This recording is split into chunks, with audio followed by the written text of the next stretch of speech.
शिवाजी हायस्कूलचे मुख्याध्यापक, लक्ष्मी विद्यालयाच्या मुख्याध्यापिका, शाळेतील सर्व शिक्षक वृंद, शिक्षकेतर कर्मचारी, उपस्थित सर्व पाहुणे आणि माझा प्रिय मित्रमैत्रिणींनो, सर्वप्रथम तुम्हाला माझ्याकडून स्वातंत्र्य दिनाच्या खूप खूप शुभेच्छा।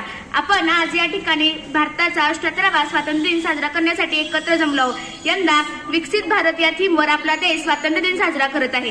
देशाला स्वातंत्र्य मिळून अनेक दशके लोटली। या काळात भारताने प्रत्येक आघाड्यांवर आपली प्रगती केली आहे। विज्ञान, तंत्रज्ञान, आर्थिक, कृषी, शिक्षण, साहित्य, क्रीडा या प्रत्येक क्षेत्रात भारताने उल्लेखनीय अशी प्रगती केली आहे। अणुसक्षम असलेल्या आपल्या या देशाने अंतराळ क्षेत्रातही मोठे यश संपादन केले।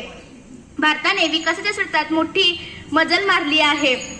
जगाचे लक्ष भारताकडेच आहे। नुकत्याच झालेल्या कॉमनवेल्थ गेम्समध्ये भारताने 61 पदके जिंकली, त्यापैकी 22 सुवर्ण पदके होती। पॅरिस ऑलिम्पिकमध्ये स्वप्नील कुसाळे व मनू भाकर यांनी कांस्य पदक तर नीरज चोप्रा यांनी रौप्य पदक अशी विविध पदके भारतीयांनी मिळवली।